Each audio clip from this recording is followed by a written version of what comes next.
Hi hello నమస్తే, ఎలా ఉన్నారు అందరూ? Welcome to the sun tarot. నా పేరు సురేఖ. నేను మీ ముందుకి ఇంకొక రీడింగ్ తీసుకొచ్చాను. ఈ రీడింగ్ ఏంటంటే క్యాండిల్ వ్యాక్స్ రీడింగ్. సో నిన్న ఒక సబ్స్క్రైబర్ రిక్వెస్ట్ చేశారు, సో అందుకనే మీకోసమని ఈ రీడింగ్ తీసుకొచ్చాను అనమాట. సో ఈ క్యాండిల్ వ్యాక్స్ రీడింగ్కి ఏది టాపిక్ అనేది నేను మనసులో పెట్టుకోలేదండి. సో ఏ మెసేజెస్ వస్తాయో అది మీకు నేను చెప్తారనమాట. అది లవ్ గురించి అవ్వచ్చు, కెరీర్ గురించి అవ్వచ్చు, లేదంటే హెల్త్ గురించి అవ్వచ్చు, సో ఏదైనా అవ్వచ్చు అనమాట. సో దాని గురించి అనేసి నేను రీడింగ్ చేయబోతాను, ఓకేనా? సో ఇంకొక విషయం ఏమంటే, నేను నిన్న నా పేరు రేఖ నుంచి సురేఖ అని చెప్పిన వెంటనే నాకు రకరకాల మెసేజ్లు, నెగిటివ్ కామెంట్స్ అన్నీ వస్తున్నాయి. మేబీ వాళ్ళందరూ ఒక కాంపిటీటర్సా మరి వేరే ఛానల్ వాళ్ళ నాకు తెలీదు. నా వ్యూవర్స్ సబ్స్క్రైబర్స్ మాత్రం నాకు ఎప్పుడు ఇట్లా నెగిటివ్గా ఏం చెప్పలేదు. సో నీ పేరు సురేఖ కాదు అది ఇది అనేసి ఏదో డిఫరెంట్గా పెడుతున్నారనమాట. సో మీ అందరికీ నేను చేసే మనవి ఏంటంటే, ఇంతవరకు నా ఫ్యామిలీ బయటికి రాకూడదు అన్నట్టుగా నా పేరు కానీ ఏది కానీ నేను చెప్పలేదు. కానీ ఇప్పుడు ఆ టైం వచ్చింది. ఎందుకంటే చాలామంది ఏంటో ఒక రకంగా అంటాము. సో అది నాకు నచ్చటం లేదు. సో మీరు కనుక ఫేస్బుక్లోకి వెళ్ళి సురేఖ చిలుమూరి అని చెప్తే కనుక అని టైప్ చేస్తే కనుక నా ఫేస్బుక్ ఐడి అనేది వస్తుంది. అఫ్కోర్స్ నేను వాడటం మానేసి చాలా ఇయర్స్ అయిపోయింది. ఎందుకంటే ఈ టారో మార్గంలోకి ఎప్పుడైతే నేను ప్రవేశించానో అటువంటి ఇంట్రెస్ట్ అంతా పోయిందనమాట. ఈ ఫేస్బుక్, ఇన్స్టాగ్రామ్ ఇట్లా అంతా పోయింది నాకు. సో దానివల్ల ఏంటంటే ఫేస్బుక్లో అసలు నేను అప్లోడ్ చేయను, చాలా రేర్గా చేస్తాను. అది నా పిల్లల ఏదైనా అప్డేట్స్ ఉంటే చేస్తుంటాను. కానీ మేము తిరిగిన అన్ని కంట్రీస్ ఫొటోస్ అందులో ఉన్నాయి. గౌరవనీయులైన బాలకృష్ణ గారితో ఈవెంట్స్ చేసినవి ఉన్నాయి. Sardar Gabbar Singh movie promotions photos ఉన్నాయి, ఆ వీడియోస్ ఉన్నాయి. సో ఇవంతా ఏంటంటే నేను ప్రతి ఒక్కరికి పేరు పేరున నా పాస్ట్ ఇది, నేను ఇది అని చెప్పుకోవాల్సిన అవసరం నాకు లేదు. అందుకనే నేను ఇంతవరకు ఎప్పుడే కానీ నా పేరు కూడా బయట పెట్టలేదు నేను. ఎందుకంటే నాకు అవసరం లేదు. ఎందుకు, నాతో పాటు నా ఫ్యామిలీని కూడా ఎందుకు బయటికి తేవాలి అన్నట్టుగా. కానీ ఇట్లా చిన్న చిన్న చిల్లర మనుషులందరూ చిల్లర కామెంట్లు పెట్టడము, మెసేజ్లు పెట్టడం చేస్తున్నారు. సో దానివల్ల మీకు అందరికీ ఎవరికైతే అనుమానం ఉన్నా, ఇంట్రెస్ట్ ఉన్నా సరే సురేఖ చిలుమూరి అని చెప్పేసి మీరు ఫేస్బుక్లో టైప్ చేయండి. సో నా ఐడి అనేది వస్తుంది. సో మీకు ఒకవేళ నా ఫొటోస్ అన్నీ కనబడకపోతే కూడా ఒక ఫ్రెండ్ రిక్వెస్ట్ పెడితేను కూడా మీకు అన్ని ఫొటోస్, నా పాస్ట్ అనేది తెలుస్తుంది, ఓకేనా? సో నేనేం పెద్ద సెలబ్రిటీ అని నేను చెప్పను. కానీ ఇట్లా కొంచెం అవమానకరంగా ఎవరైనా మాట్లాడినా, కామెంట్స్ పెట్టినా నేను అది తట్టుకోలేను. సో దానివల్ల మీకు అందరికీ ఈ విషయం అనేది చెప్పాల్సి వస్తుంది. సో ఇదేంటంటే చిల్లర ఛానల్స్ అన్నీ ఉన్నాయి యూట్యూబ్లో. సో వాళ్ళందరూ ఏంటంటే ఇట్లాగా ఎవరినో ఒకళ్ళు టార్గెట్ చేయాలి అన్నట్టుగా చూస్తుంటారు. ప్లస్ నాది చిన్న ఛానల్, నాదేమి 1,00,000 వ్యూస్ ఏమి లే, 1,00,000 సబ్స్క్రైబర్స్ ఎవరు లేరు కదా. నాది చాలా చిన్న ఛానల్. సో నా ఛానల్ అనేది వదిలేసేయండి, అంటే టార్గెట్ చేయటం. నేను మిగతా వాళ్ళందరికీ చెప్తున్నాను, మిగతా యూట్యూబర్స్ అందరికీ చెప్తున్నాను, నాది చిన్న ఛానల్. నేను ఏదో నా వర్క్ చేసుకొని ముందుకు వెళ్ళిపోతున్నాను. సో నేను ఎవరి గురించి మాట్లాడను, నా గురించి ఎవరైనా మాట్లాడితే మాత్రం నేను ఊరుకోను, ఓకేనా? సో నా వ్యూవర్స్, నా సబ్స్క్రైబర్స్కి నిజం తెలియాలి కాబట్టి నేను చెప్తున్నాను. Okay, let us start the reading. ముందుగా అసలు మీ లైఫ్లో మీరు ఏదైనా తెలుసుకోవాలనుకుంటే కనుక సో ఈ క్యాండిల్ ఫ్లేమ్ పైన మీరు కాన్సన్ట్రేట్ చేయండి, ఓకే? సో మీరు ఏదైతే మనసులో అనుకుంటున్నారో ఆ విధంగా మనకి రీడింగ్ రావాలని, మీకు సమాధానాలు దొరకాలని కోరుకోండి. ఖచ్చితంగా మీకు ఆన్సర్స్ అనేవి దొరుకుతాయి. ఓకే, చూద్దాము. సో ఇక్కడ నేను లాస్ట్ టైం చెప్పినట్టుగా క్యాండిల్ కన్నా కూడా క్యాండిల్ వ్యాక్స్ ఆ నీడ అనేది ఉంటుంది చూసారా, చాలా బాగా క్లియర్గా కనిపిస్తుంది అనమాట. ఓకే, సో ఇక్కడ ఒక ఫ్యామిలీ అనేది కనబడుతుందండి. సో ఒక ఫ్యామిలీ, అందరూ హ్యాపీగా ఉండే ఒక ఫ్యామిలీ అనేది నాకు కనిపిస్తూ ఉంది.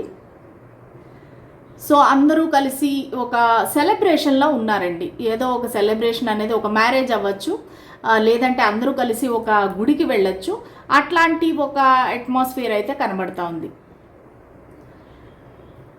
సో అది కాకుండా ఒక గుడిలో ఏమంటారు, ఒక దాన ధర్మాలు చేయటము, గుడి బయట ఉండే ముష్టి వాళ్ళకి అన్నం పంచిపెట్టడం కానీ, లేదంటే డబ్బులు ఇవ్వటం కానీ, అవన్నీ కూడా కనిపిస్తున్నాయి.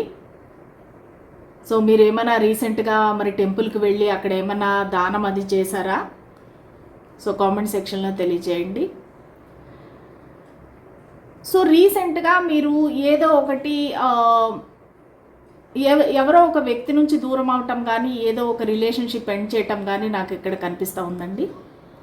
సో దానివల్ల మీరు చాలా కాలం బాధలో ఉన్నారు. ఒక డిప్రెషను, తర్వాత ఒంటరిగా ఉండటము, ఎవరితో మాట్లాడకుండా ఒకే రూమ్లో మిమ్మల్ని మీరు బంధించుకోవటం కానీ, ఇట్లా ఏదో ఒకటి జరిగిందనమాట. కానీ ఇప్పుడు మళ్ళీ మీరు నార్మల్ అవి మీ కుటుంబం మీకు ఇచ్చిన సపోర్ట్ వల్ల కానీ మీరు ఇప్పుడు మళ్ళీ నార్మల్గా అయ్యారు. అందరితో కలిసి మాట్లాడడం కానీ, సెలబ్రేట్ చేసుకోవటం కానీ నాకు ఇక్కడ కనిపిస్తుంది. ఎవరో కనకాంబరాలు అంటే చాలా ఇష్టం అండి, ఎవరికి అనేది నాకు తెలియదు, కానీ కనకాంబరాలు కనిపిస్తూ ఉన్నాయి నాకు.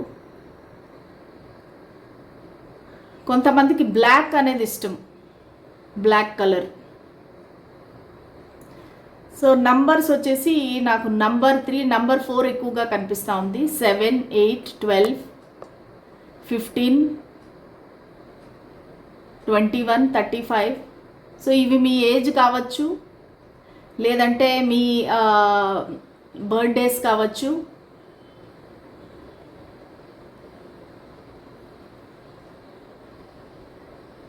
సో ఒక కన్ఫ్యూజన్ అనేది కూడా కనబడుతుందండి. సో ఈ కన్ఫ్యూజన్ ఏంటంటే మీకు కొన్ని ఆప్షన్స్ ఉన్నాయి. ఏ ఆప్షన్ సెలెక్ట్ చేసుకోవాలా అనేది మీకు అర్థం కావటం లేదు. ఏ దారిలో వెళ్ళాలి అనేది కూడా నాకు మీకు అర్థం కావటం లేదు. సో ఇక్కడ ఏంటంటే బేసిక్గా మీకు ఏమైనా జాబ్ ఆఫర్స్ ఏమైనా వచ్చినట్టున్నాయి. సో దానిలో ఏది ఎంచుకోవాలి అనేది మీకు అర్థం కావటం లేదు. లేదంటే కూడా మీకు ఫ్యామిలీలో కూడా రకరకాల సమస్యలు కానీ, లేదంటే రెస్పాన్సిబిలిటీస్ కానీ ఉన్నాయి మీకు. సో ఒక రకంగా చెప్పాలంటే పేరెంట్స్ హెల్త్ చూసుకోవాలా, లేదంటే నా జాబ్ చూసుకోవాలా, లేదంటే ట్రావెల్కి అది నిర్ణయం తీసుకోవాలా. సో మీరేంటంటే ఒక కన్ఫ్యూజన్లో ఉన్నారు. ఒక బిజినెస్ స్టార్ట్ చేయాలా. సో ఏదో ఒక కన్ఫ్యూజన్ అయితే మీ లైఫ్లో అయితే నాకు కనబడతా ఉంది. సో రిలేషన్షిప్ ఎండ్ చేయటం వల్ల మీరు ఇప్పుడు మీ పైన మీరు ఫోకస్ చేస్తున్నారు. సో మీ లైఫ్ పైన మీరు ఫోకస్ చేస్తున్నారు. అసలు నేను ఎలాగ ముందుకు వెళ్ళాలి, ఏ దారిలో వెళ్ళాలి అనేది అయితే నాకు ఇక్కడ కనిపిస్తూ ఉంది. చాలా కష్టపడుతున్నారు మీరు, అంటే డబ్బులు ఫైనాన్షియల్ స్టెబిలిటీ కోసం మీరు చాలా కష్టపడుతున్నారు. అదైతే నాకు ఇక్కడ క్లియర్గా కనిపిస్తూ ఉంది. సో దానికోసం రాత్రింపగళ్ళు కష్టపడటము, ఓవర్ టైం చేయటము, ఏదో ఒకలాగా మీరు ఒక ఫైనాన్షియల్గా స్టేబుల్గా ఉండాలి, నిలబడాలి అన్నట్టుగా మీ ఉద్దేశము. ఎవరైతే నా వ్యూవర్ చూస్తున్నారో వాళ్ళు. సో రీసెంట్గా మేబీ ఒక జాబ్లో చేరి ఉండొచ్చు. దానివల్ల ఏంటంటే మీకు అందులో చాలా మిమ్మల్ని మీరు ప్రూవ్ చేసుకోవాలి, కష్టపడాలి అన్నట్టుగా చాలా ఓవర్ టైం చేయటం, బాగా కష్టపడి పని చేస్తున్నారు. సో ఆ జాబ్ ద్వారా, ఆ ప్రాజెక్ట్ ద్వారా మీరు వేరే ప్లేస్కి మారే అవకాశం ఉంది, ట్రాన్స్ఫర్ అయ్యే అవకాశం ఉంది, ట్రావెల్ చేసే అవకాశం ఉంది. సో అది డిఫరెంట్ సిటీ, స్టేట్, వేరే కంట్రీ కూడా కావచ్చండి.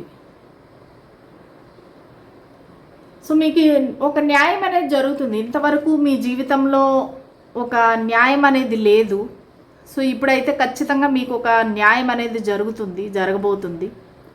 10 అనే నంబర్ కూడా చాలా చాలా ఇంపార్టెంట్ అండి మీ లైఫ్లో. సో 10వ తారీఖున ఏదైనా ఇంపార్టెంట్ విషయం అనేది జరగచ్చు మీ లైఫ్లో. సో మీరేంటంటే professional life, personal life balance అనేది కోరుకుంటున్నారు. ఎందుకంటే మీకు ఫ్యామిలీలో కూడా మీకు రెస్పాన్సిబిలిటీస్ ఎక్కువ అనుకుంటాను. సో దానివల్ల ఒక బ్యాలెన్స్ అనేది కోరుకుంటున్నారు. ఒక రిలేషన్షిప్ పరంగా మీరు న్యాయం కోరుకుంటున్నారు. మీకు ఒక అన్యాయం జరిగింది అన్నట్టుగా మీరు భావిస్తున్నారు. అనవసరంగా ఒక వ్యక్తి దగ్గర మోసపోయాం కదా, ఆ వ్యక్తి వెన్నుపోటు పొడిచారు, మనల్ని మోసం చేశారు అనే ఒక ఆలోచన అయితే మీకు ఉంది. సో దానివల్ల చాలా కుంగిపోయారని చెప్పచ్చు. చాలా అంటే ఇంకా రిలేషన్షిప్ పైన మీకు ఒక నమ్మకం అనేది పోయింది. సో న్యాయం ఎక్కడ ఉంది అన్నట్టుగా మీరు అనుకుంటున్నారు. అసలు దేవుడు ఉన్నాడా, న్యాయం ఉందా, మనకి ఎందుకు ఇలాగ నా జీవితంలోనే ఎందుకు ఇలా జరగాలి, నాకే ఎందుకు ఇలా జరగాలి అన్నట్టుగా మీరు చాలా బాధపడుతున్నారు.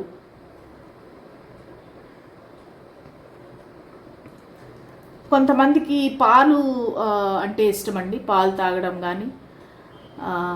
సో చాలామందికి ఏంటంటే మామూలుగా పెద్దవాళ్ళు అయిపోయినాక పాలు తాగడం ఆపేస్తారు.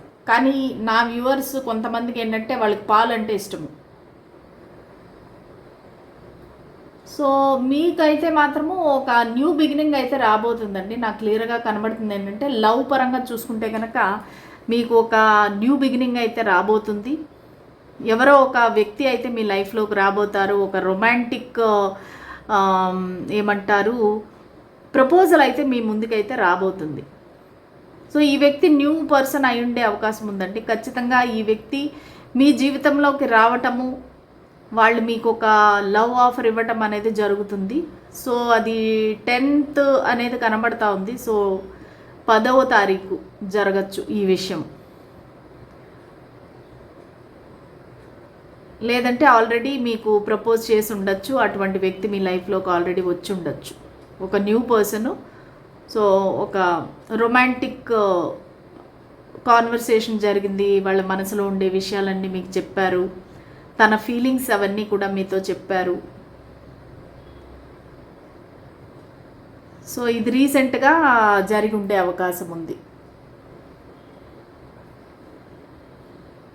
కాకపోతే మీరేంటంటే భయపడుతున్నారు. సో ఆ వ్యక్తి అయితే మిమ్మల్ని ప్రపోజ్ చేశారు, తన మనసులో ఉండే ఫీలింగ్స్ అనేవి చెప్పారు మీతోటి. కానీ మీరు అది యాక్సెప్ట్ చెయ్యాలా వద్దా అనేసి భయపడుతున్నారు. మిమ్మల్ని మీరు ఐసోలేట్ చేసుకుంటున్నారు. అంటే ఏంటంటే ఈ వ్యక్తి పాస్ట్ వ్యక్తిలాగా మళ్ళీ నన్ను మోసం చేయరు అని గ్యారంటీ ఏంటి? అందరూ ఒకేలాంటి వాళ్ళు. సో ఈ వ్యక్తి కూడా నన్ను అలాగే మోసం చేసి నన్ను వదిలేసి వెళ్ళిపోతారేమో, నన్ను చీటింగ్ చేస్తారేమో, వెన్నుపోటు పొడుస్తారేమో, అసలు ఈ వ్యక్తి నా దగ్గరికి ఎందుకు వస్తున్నారు? సో ఇలాంటివన్నీ మీ మనసులో ప్రశ్నలు అన్నమాట. సో దానివల్ల ఏంటంటే మీరు ఆ వ్యక్తిని తప్పించుకొని తిరగటం కానీ, లేదంటే వాళ్ళు ఫోన్ చేసినా మెసేజ్లు పెట్టినా మీరు రిప్లై ఇవ్వకపోవటం. సో బేసిక్గా ఏంటంటే మీరు భయపడుతున్నారు. సో మళ్ళీ నాకు ఓపిక లేదు, ఆ శక్తి లేదు, మళ్ళీ ఏదైనా చీటింగ్ జరిగితే నా హార్ట్ అనేది ఇంకా తట్టుకోలేదు ఈ బాధని అన్నట్టుగా మీరు ఫీల్ అవుతున్నారు. అందుకనే మీరు ఒక స్టక్ ఎనర్జీ అనేది కనబడుతూ ఉంది నాకు ఇక్కడ. ముందుకు వెళ్ళాలంటే కూడా మీరు ముందుకు వెళ్ళలేకపోతున్నారు అసలు. సో వాళ్ళు హాయ్ అంటే మీరు కూడా ఒక హాయ్ అంటారు, మళ్ళీ తర్వాత మిమ్మల్ని మీరు కంట్రోల్ చేసుకుంటారు. వద్దు వద్దు, మనకి ఎందుకు ఇది, ఎంత దూరం ఉంటే అంత మంచిది, నాకు ఇలాంటివి వద్దు, నాకు ఇంకా రిలేషన్షిప్స్ అనే విధంగా మీరైతే ఆలోచనలో ఉన్నారనమాట. సో ఇక్కడ మీ ఫ్యామిలీ కూడా మీకు సపోర్ట్ చేయటం కానీ, వాళ్ళు మీతో మాట్లాడటం కానీ అన్నీ అంటే బాగుంది. ఫ్యామిలీ పరంగా అయితే మీకు బాగానే ఉంది. కానీ లవ్ పరంగా మీకు అది నమ్మలేకపోతున్నారు ఈ వ్యక్తిని. ఇది నిజమేనా? ఈ వ్యక్తి నిజమైన వారా, జెన్యూనా, అసలు నేనంటే ఇష్టం ఉందా, ఊరికనే వీళ్ళు యాక్షన్ చేస్తున్నారా, నా దగ్గర నుంచి ఏమైనా ఆశిస్తున్నారా అనే ఒక ఆలోచన అయితే మీ మనసులో ఉంది. సో దానివల్ల మీరు ముందడుగు వేయలేకపోతున్నారు. దానివల్ల ఒక రకంగా ఏ డెసిషను తీసుకోలేక చాలా రాత్రులు నిద్ర పట్టకపోవటము, ఎక్కువగా ఆలోచించడము, ఏం చేయాలి అంటే మీకు మనసు చెప్తుంది ఈ వ్యక్తి మంచి వ్యక్తే అన్నట్టుగా మీ మనసు చెప్తుంది. కానీ మళ్ళీ భయపడుతున్నారు, ఏమో మనకేం తెలుసు, పాస్ట్లో లాగా అవ్వకపోవచ్చు, అవుతే ఎట్లా అన్నట్టుగా. కొంతమంది ఏంటంటే ఒకసారి డివోర్స్ అయిపోయిన వాళ్ళు ఈ రీడింగ్ చూస్తున్నారు. సో వాళ్ళకి ఏంటంటే ఇంకెవరినైనా నమ్మాలి అంటే కూడా వాళ్ళకి భయం వేస్తుంది అనమాట. ఆల్రెడీ నేను చాలా చూస్తున్నాను లైఫ్లో, ఇంకా నేను వేరే వాళ్ళకి అవకాశం ఇస్తే నేను మళ్ళీ మోసపోతానేమో అన్నట్టుగా ఆలోచిస్తున్నారు. ఓకే, సో క్యాండిల్ ఇంకా అయిపోవచ్చింది. మనం ఇంకా టారో కార్డ్స్తో చూద్దాం, ఓకేనా?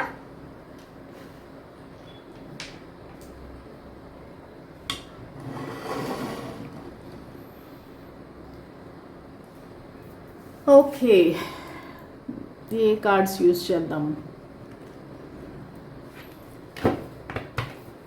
ఓకే, స్పిరిట్స్ అండ్ ఏంజల్స్ మాకు గైడెన్స్ క్లారిటీ ఇవ్వండి. మా వ్యూవర్స్ అసలు ఏం తెలుసుకోవాలి, ఇప్పుడు ఈ రీడింగ్ చూసే వాళ్ళందరూ అసలు ఏం తెలుసుకోవాలి, వాళ్ళకి ఒక గైడెన్స్ క్లారిటీ ఇవ్వండి. నా రీడింగ్ చూసే వ్యూవర్స్ ఇప్పుడు ఏం తెలుసుకోవాలి వాళ్ళ జీవితం గురించి?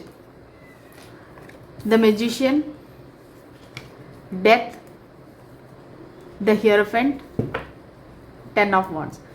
సో చాలా చాలా పాజిటివ్ కార్డ్స్ వచ్చాయండి. మీరు క్లెయిమ్ చేసుకోండి ఈ రీడింగ్. సో మనం ఇందాక క్యాండిల్ వ్యాక్స్లో వచ్చిన సేమ్ మెసేజెస్ ఇక్కడ కూడా వచ్చాయి. సో మీరు ఆల్రెడీ ఒక రిలేషన్షిప్ నుంచి వాకవే చేసేసారు. అది రెస్పాన్సిబిలిటీస్ ఎక్కువైపోయి, బర్డెన్ ఎక్కువైపోయి, రిస్ట్రిక్షన్స్ ఎక్కువైపోయి, సో నేను చెప్పినట్టుగా కొంతమందికి డివోర్స్ కూడా అయ్యుండొచ్చు. అదేంటంటే ఆ కనెక్షన్లో మీకు చాలా బాధలు అనమాట. అంటే ఏంటంటే నువ్వు ఇలాగే ఉండాలి, నువ్వు వీళ్ళతో మాట్లాడు, వీళ్ళతో మాట్లాడకూడదు, ఇట్లా రకరకాల రిస్ట్రిక్షన్స్ అనేవి పెట్టారు ఆ వ్యక్తి. సో దానివల్ల ఏంటంటే మీరు ఇంకా వాకవే చేసేసారనమాట. నాకు వద్దు, నేను ఇంకా భరించలేను, నేను ఇంకా బ్యాలెన్స్ చేయలేను, నేను పడిపోతాను అన్నట్టుగా మీరు అనుకున్నారు. అనుకొని ఒక డెడ్ ఎండ్కి వచ్చేసింది ఆ కనెక్షన్. అంటే ఒక డెత్, అంటే మీరు అన్నారు ఇంకా ఈ కనెక్షన్ అనేది వర్కౌట్ అయ్యేలాగలేదు, సో మన ఇద్దరం విడిపోదాము, ఈ కనెక్షన్ అనేది ఇంకా వర్కౌట్ అవ్వదు అన్నట్టుగా. సో మీరు మూవ్ ఆన్ అయిపోయారు, ఒక కనెక్షన్ అనేది ఎండ్ చేసేసి. ఎందుకంటే అది ఇంకా మీ జీవితంలో ఎందుకు పనికి రాదు అనేసి ఒక ట్రాన్స్ఫర్మేషన్, ఒక మార్పు కావాలి అన్నట్టుగా మీరు మూవ్ ఆన్ అయిపోయారు. మూవ్ ఆన్ అయిపోయి మీరు మీకు కావాల్సిన వ్యక్తిని మీరు మేనిఫెస్ట్ చేస్తున్నారు. అంటే మీ సోల్మేట్ని మీరు మేనిఫెస్ట్ చేస్తున్నారు, మీ రైట్ లైఫ్ పార్ట్నర్ని మీరు మేనిఫెస్ట్ చేస్తున్నారు. మీరు ఒకటే అడుగుతున్నారు, ఒక జస్టిస్ అడుగుతున్నారు, న్యాయం కావాలి నాకు, నాకే ఎందుకు ఇట్లా జరిగింది, ఎందుకు ఈ వ్యక్తి నన్ను మోసం చేశారు, నాకు న్యాయం కావాలి అన్నట్టుగా మీరు పదే పదే అడుగుతున్నారు. యూనివర్స్ని, దేవుడిని, అందరినీ అడుగుతున్నారు. సో దానికి మీకు ఖచ్చితంగా మ్యారేజ్ అనేది జరగబోతుంది త్వరలోనే. ఎవరైతే మీకు ప్రపోజ్ చేశారో వాళ్ళతో మీకు అరేంజ్డ్ మ్యారేజ్ జరుగుతుంది. మీరు ఆ వ్యక్తితో అంటే ఏంటంటే ఇంట్లో వాళ్ళకి పరిచయం చేసి, ఇంట్లో వాళ్ళని ఒప్పించి మీరు అంటే లవ్ కమ్ అరేంజ్డ్ మ్యారేజ్ అనుకోవచ్చు. అటువంటి మ్యారేజ్ అనేది కనబడుతూ ఉంది. లేదు ఇది మేము మ్యారేజ్ చేసుకోలేము మేడం, అది ఎక్స్ట్రా మ్యారిటల్ అఫేర్ అంటే కూడా మీరిద్దరూ కలిపి ఒక మాట మీద ఒక అండర్స్టాండింగ్కి వస్తారు. సో మనం ఎలా ఉందాము అంటే ఇంట్లో వాళ్ళకి పరిచయం చేయడం కానీ యాజ్ ఎ ఫ్రెండ్, సో అలాగా ప్రశాంతంగా మనం ముందుకు వెళదాము లైఫ్ని అన్నట్టుగా మీరిద్దరూ ఒక ప్లానింగ్తో, ఒక ఆలోచనతో ముందుకు వెళతారు. కానీ చాలా మట్టుకి ఇక్కడ నాకు స్ట్రాంగ్ ఇది ఒక మ్యారేజ్ అనేది కనబడుతూ ఉంది. ఒక ట్రెడిషనల్ మ్యారేజ్, పెద్దల సమక్షంలో జరిగే మ్యారేజ్, ఇదంతా కూడా కనబడుతూ ఉంది. సో ఒక మే నెలలో మీకు ఈ మ్యారేజ్ ప్రపోజల్ అనేది రావచ్చు మీ సోల్మేట్ నుంచి. సో దాని తర్వాత మీకు మ్యారేజ్ అనేది ఖచ్చితంగా జరుగుతుంది. సో అక్టోబర్లో కానీ లేదంటే నెక్స్ట్ ఇయర్ జనవరిలో కానీ జరిగే అవకాశం ఉందన్నమాట. ఓకే, సో ఇదండి ఇవాళ రీడింగ్. మీకు నచ్చిందా? క్యాండిల్ వ్యాక్స్ రీడింగ్ అని అడిగారు, నేను చేశాను. సో మీ అందరికీ నచ్చినట్టయితే please like, share and subscribe to my channel. So మళ్ళీ రేపటి రీడింగ్లో కలుద్దాము. అంతవరకు సెలవు, బాయ్.